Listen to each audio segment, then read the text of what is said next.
साथियों, 11 wait classes में आप सभी का स्वागत है। तो दोस्तों, आज हम चर्चा करने वाले हैं एनाटॉमी के बारे में। आज का जो हमारा टॉपिक रहने वाला है एनाटॉमी से रिलेटेड रहने वाला है।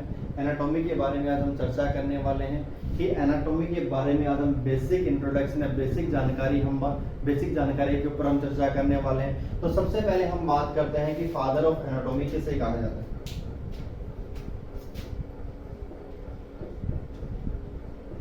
Father of anatomy. देखिए दोस्तों, यदि जब बात आती है फादर ऑफ एनाटॉमी की कि एनाटॉमी के जो जनक कौन है, तो नाम आता है क्लेडियस गैलन का।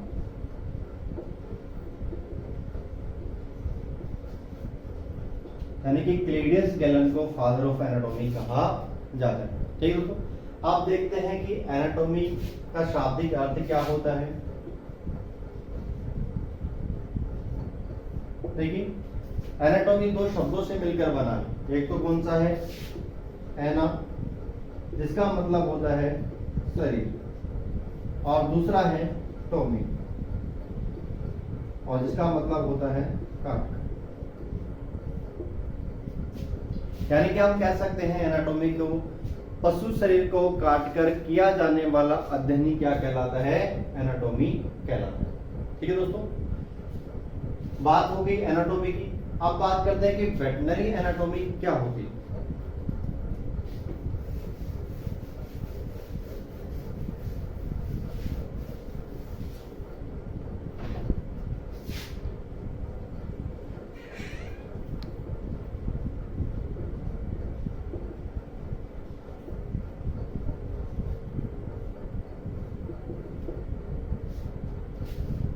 बात आती है वेटनरी एनाटॉमी, इसे क्या कहा जाता है दोस्तों। सबसे पहले इसको हिंदी में देखते हैं, पशु शरीर रचना विज्ञान।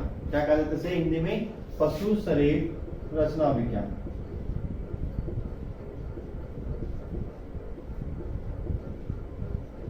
पशु शरीर रचना विज्ञान। परिभाषा के रूप में हम इसे क्या कहेंगे कि विज्ञान की वह शाखा जिसके अंतर्गत मृत पशु या पक्षी के शरीर को काटकर उसकी रचना एवं आंतरिक अंगों के पारस्परिक संबंधों का अध्ययन किया जाता है। किस दौरान, वेटनरी एनाटॉमी के दौरान। ठीक है दोस्तों, सिंपल सी यदि हमें डेफिनेशन देनी है तो सिंपल सा हमें ये कहना है कि पशु या पक्षी के शरीर को काटकर उसकी रचना एवं आंतरिक अंगों के पारस्परिक संबंधों का अध्ययन करना ही क्या कहलाता है, वेटनरी एनाटॉमी कहलाता है। ठीक है, इसके अंतर्गत कुछ शाखाएं आती हैं। उन शाखाओं में सबसे पहले हम बात करने वाले हैं मैक्रोस्कोपिक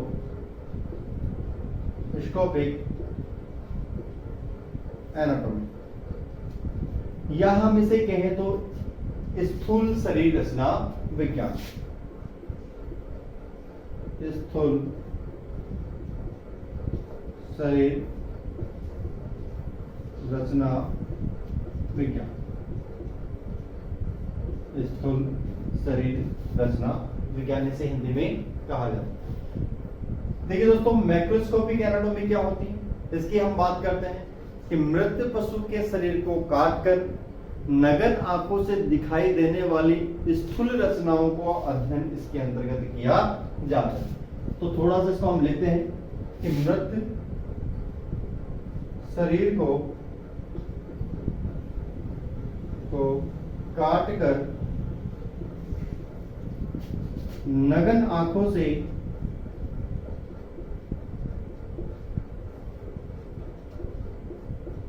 दिखाई देने वाली स्थूल संरचनाओं का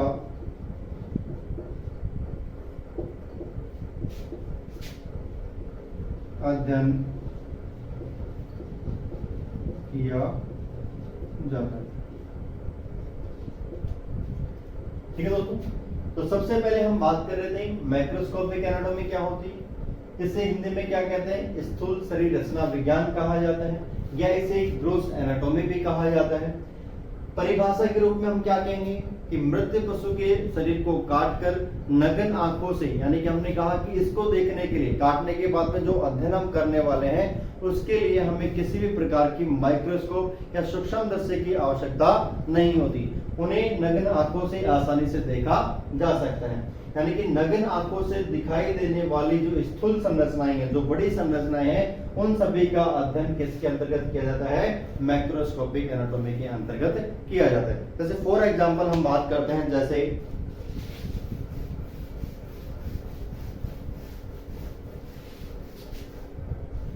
जैसे हम बात करते हैं सिर, वक्ष,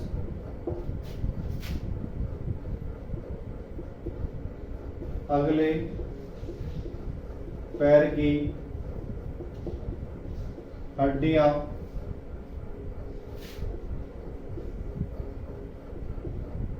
पिछले पैर की हड्डियां इत्यादि। तो दोस्तों, इन सभी को देखने के लिए हमें किसी भी माइक्रोस्कोप या सूक्ष्मदर्शी की आवश्यकता नहीं होती है। ठीक है। सिर, वक्ष वाला पार्ट होता है, जो छाती वाला भाग जिसको हम उरुस्थी बोलते हैं, छाती की हड्डी बोलते हैं, वक्ष वाला भाग होता है। अगले पैर की हड्डियां होगी, पिछले पैर की अस्थियां होगी, और इसके अलावा जैसे मसल्स, मांसपेशियां होगी। इन सभी का अध्ययन करने के लिए हमें किसी भी प्रकार की माइक्रोस्कोप या सूक्ष्मदर्शी की आवश्यकता नहीं होती। इसे ही क्या कहा जाता है? मैक्रोस्कोपिक एनाटॉमी कहा जाता है। और मैक्रोस्कोपिक जब एनाटॉमी की बात आती है तो इसको भी काफी शाखाओं में विभाजित किया गया है। इसके अंतर्गत हम देखते हैं कि कौन कौन सी शाखाएं शामिल की गई हैं, तो उस पर हम चर्चा करते हैं। तो नंबर फर्स्ट पर आती है ऑस्टियोलॉजी।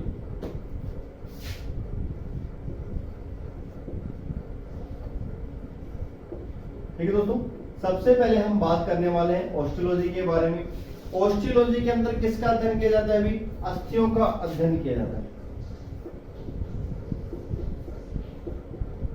अस्थियों का अध्ययन किसके अंतर्गत किया जाता है? ऑस्टियोलॉजी के अंतर्गत अस्थियों का अध्ययन किया जाता है। ये अस्थियां होती हैं जो प्राणी जो शरीर होता है, या फिर हम कहें कि जो पशु जो शरीर होता है उसकी कंकाल को या ढांचा बनाने में क्या करती हैं? सहायता करती हैं। ठीक है। नेक्स्ट आते हैं ऑर्थोलॉजी।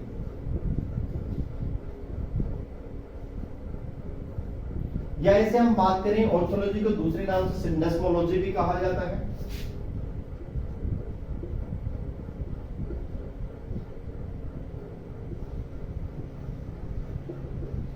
देखिए, यहाँ पर ऑर्थो से संबंध का किससे आता है? जोड़ों से आता है, जॉइंट से आता है। तो इसके अंतर्गत अध्ययन भी किसका किया जाता है?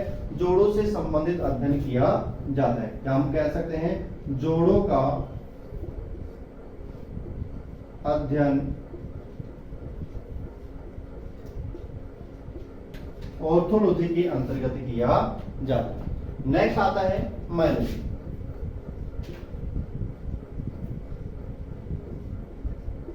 देखिए, सिंपल सा है, मायोलॉजी के अंतर्गत किसका अध्ययन किया जाएगा?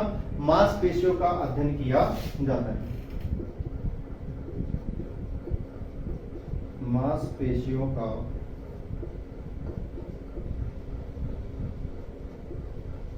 अध्ययन किया जाता है। किसके अंतर्गत किया जाता है? मांसपेशियों के अध्ययन मायोलॉजी के अंतर्गत किया जाता है।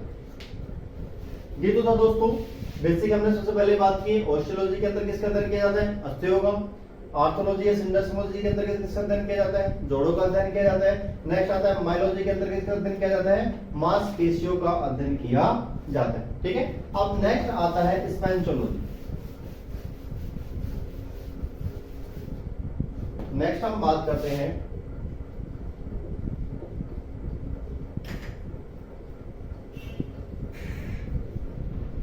स्पेंचोलॉजी। ठीक है दोस्तों, स्पेंचोलॉजी की बात करते हैं। स्पेंचोलॉजी के अंदर किसका अध्ययन किया जाता है? शरीर के विभिन्न आंतरिक अंगों का अध्ययन इसके अंतर्गत किया जाता है। आंतरिक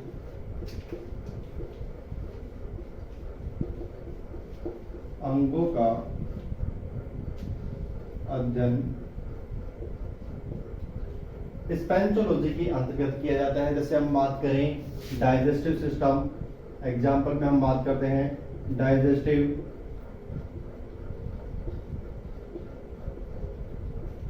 रेस्पिरेटरी सिस्टम,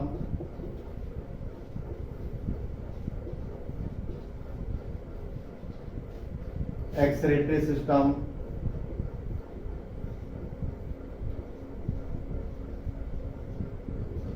रिप्रोडक्टिव सिस्टम,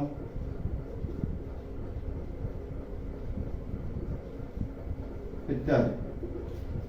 सभी जितने भी आंतरिक अंग हैं इन सभी तंत्रों का अध्ययन इसके अंतर्गत किया जाता है। किसके अंतर्गत? स्पेंचरोलॉजी के अंतर्गत किया जाता है। नेक्स्ट आता है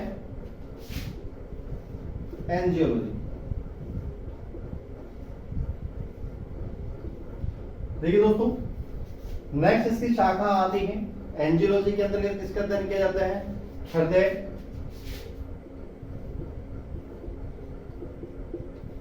रुधिर,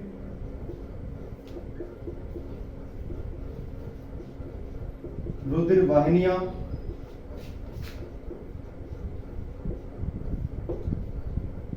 लसिका तंत्र इत्यादि। इन सभी का अध्ययन किसके अंतर्गत किया जाता है? एंजियोलॉजी के अंतर्गत किया जाता है। नेक्स्ट इसकी शाखा आती है न्यूरोलॉजी।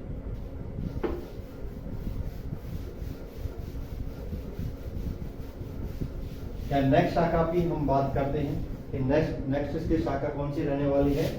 न्यूरोलॉजी। देखिए दोस्तों, न्यूरोलॉजी का संबंध किससे है?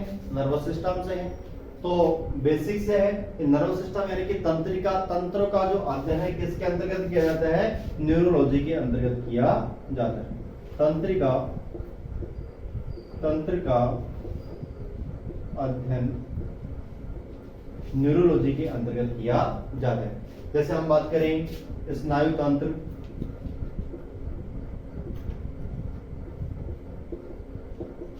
ब्रेन,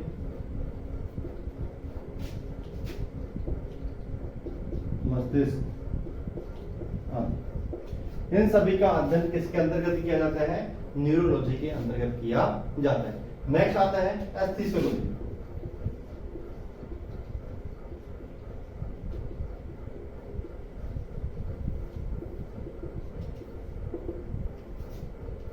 देखिए दोस्तों, एस्थेसियोलॉजी के अंतर्गत जो ज्ञानेंद्रियां होती हैं, ज्ञानेंद्रिय की बात करें, जो सेंसरी ऑर्गन्स होते हैं जैसे आंख, कान, नाक, इन सभी का अध्ययन एस्थेसियोलॉजी के अंतर्गत किया जाता है। जैसे हम बात करें आंख, कान, नाक इत्यादि। यह हम कह सकते हैं कि ज्ञानेंद्रियों का जो अध्ययन है किस दौरान किया जाता है? एस्थेसियोलॉजी के अंतर्गत किया जाता है। ज्ञानेंद्रियों का अध्ययन किसके अंतर्गत किया जाता है? एस्थेसियोलॉजी के अंतर्गत किया जाता है। ठीक है दोस्तों, ये तो हमने बात करी है कि मैक्रोस्कोपिक जो एनाटॉमी होती है, स्थूल शरीर रचना जो विज्ञान होती है, उसकी कुछ विशिष्ट शाखाएं थी, उस पर हमने चर्चा की। अब नेक्स्ट हम बात करने वाले हैं कि माइक्रोस्कोपिक एनाटॉमी क्या होती है।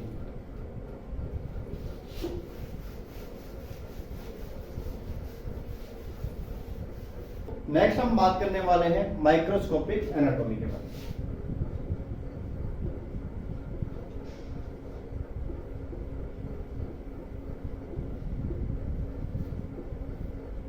माइक्रोस्कोपिक एनाटॉमी, जैसे सूक्ष्म शरीर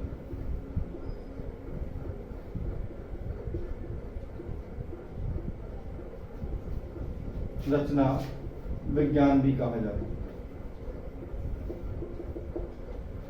देखिए दोस्तों, माइक्रोस्कोपिक एनाटॉमी के अंतर्गत शरीर की अति सूक्ष्म संरचनाओं का अध्ययन किया जाता है। हम कह सकते हैं इसमें कि शरीर की अति सूक्ष्म संरचनाओं का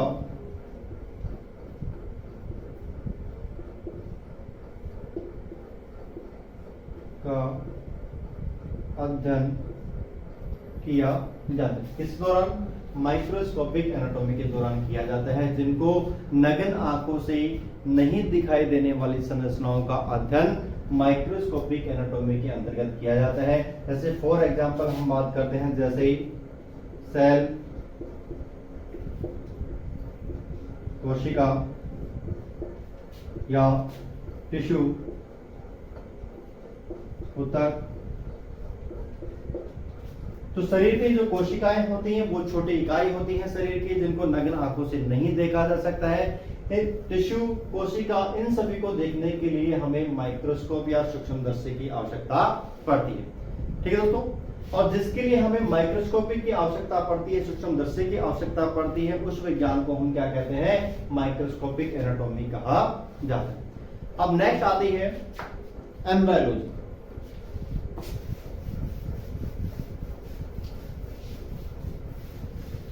नेक्स्ट शाखा की हम बात करते हैं, तो नेक्स्ट शाखा कौन सी आती है? एम्ब्रायोलॉजी।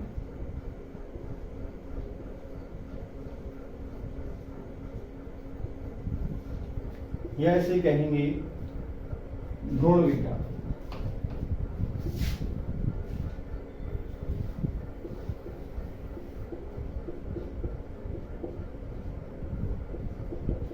यदि दूसरे नाम में भी इसे जाना जाता है तो इसे कहा जाता है डेवलपमेंटल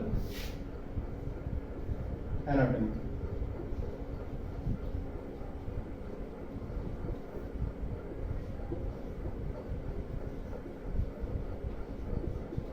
ठीक है दोस्तों, इसकी दूसरी श्रेणियों में से डेवलपमेंटल एनाटॉमी भी इसे कहा जाता है। देखिए, इस अवस्था के दौरान हम बात करते हैं कि भ्रूण के विकास की जो प्रावस्था होती है, जो अंडे के निषेचन से लेकर और प्रसव तक के जो विकास की जो अवस्था होती है, उस अवस्था का अध्ययन एम्ब्रायोलॉजी के अंतर्गत किया जाता है। तो हम कह सकते हैं अंडे के निषेचन से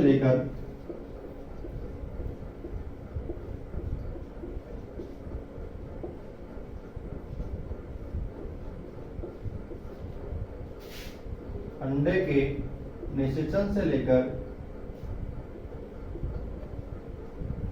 प्रसव तक के काल का अध्ययन एम्ब्रायोलॉजी के दौरान किया जाता है। ठीक है दोस्तों, हमने कहा अंडे के निषेचन से लेकर प्रसव तक का जो काल होता है, प्रसव तक की जो प्रावस्था होती है, उस प्रावस्था का अध्ययन किसके अंतर्गत किया जाता है? एम्ब्रायोलॉजी या भ्रूण विज्ञान के अंतर्गत किया जाता है। नेक्स्ट शाखा की हम बात करते हैं, आती है कॉम्परेटिव एनाटॉमी।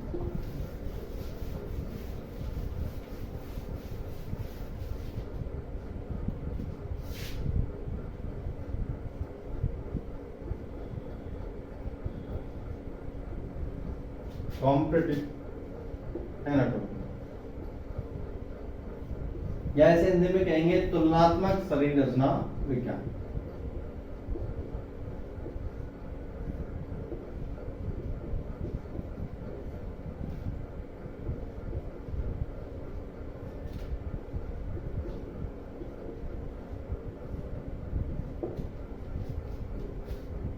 ठीक है दोस्तों, कॉम्परेटिव जो एनाटॉमी होती है, तुलनात्मक शरीर रचना जो विज्ञान होता है, इसके अंतर्गत पशु शरीर की जो संरचनाएं होती हैं, या हम कहें पशु या पक्षी शरीर की जो संरचनाएं होती हैं, उनकी जो विशेषताएं होती हैं, उनके बारे में इसमें अंतर्गत अध्ययन किया जाता है। इसे कह सकते हैं पशु या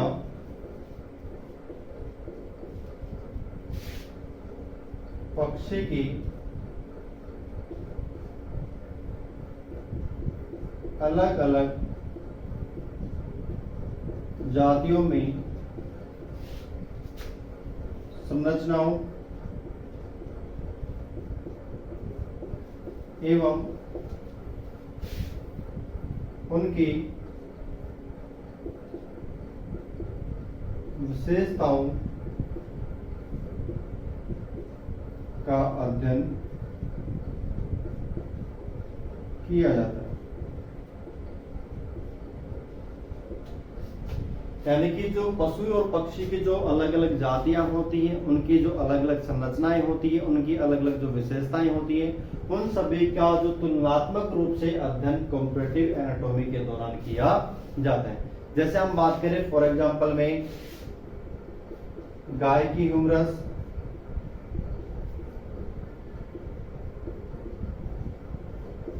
घोड़े की हुमरस,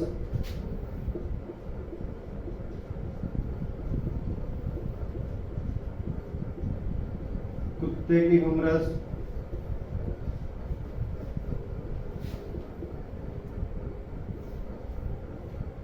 आदि। इन सभी जानवरों की जो हुमरस होती है, इनमें क्या अंतर है, इनको एक दूसरे से भिन्न हम कैसे पहचानेंगे, उन सभी का जो अध्ययन है कॉम्परेटिव तुलनात्मक रूप से किया जाता है, कॉम्परेटिव एनाटॉमी के अंतर्गत किया जाता है। यानी कि एक जानवर की जो तुलना है दूसरे जानवर से किस प्रकार से भिन्न है, एक जाति दूसरी जाति से किस प्रकार से भिन्न है, उन सभी की जो तुलना है इसके अंतर्गत की जाती है। इसे ही क्या कहा जाता है, कॉम्परेटिव एनाटॉमी कहा जाता है। नेक्स्ट आती है दोस्तों सिस्टेमिक एनाटॉमी।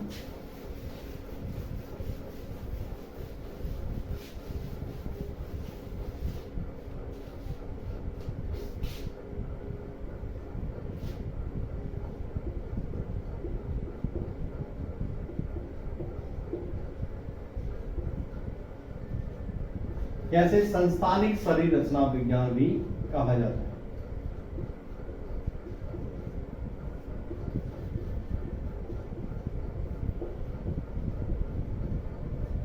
संस्थानिक शरीर रचना विज्ञान भी इसे ही कहा जाता है। देखिए दोस्तों, सिस्टेमिक एनाटॉमी के अंतर्गत या संस्थानिक शरीर रचना विज्ञान के अंतर्गत एक के बाद एक तंत्र का अध्ययन किया जाता है, या हम कहें कि एक के बाद एक सिस्टम का अध्ययन किया जाता है। जैसे मान लीजिए सबसे पहले हमने अध्ययन किया है स्केलेटन सिस्टम का,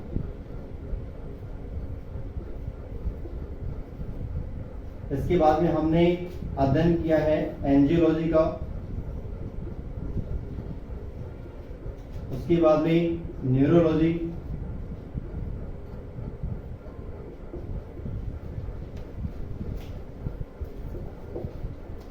मस्कुलर सिस्टम,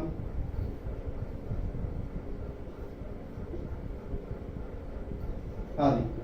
यानी कि कहने का मतलब है शरीर के तंत्रों का एक के बाद दूसरे का अध्ययन सिस्टेमिक एनाटॉमी के अंतर्गत किया जाता है। यानी कि एक के बाद हम क्या करते हैं, दूसरे तंत्र का अध्ययन करते चले जाते हैं, वही क्या कहलाती है, सिस्टेमिक एनाटॉमी या संस्थानिक शरीर रचना विज्ञान कहा जाता है। ठीक है दोस्तों।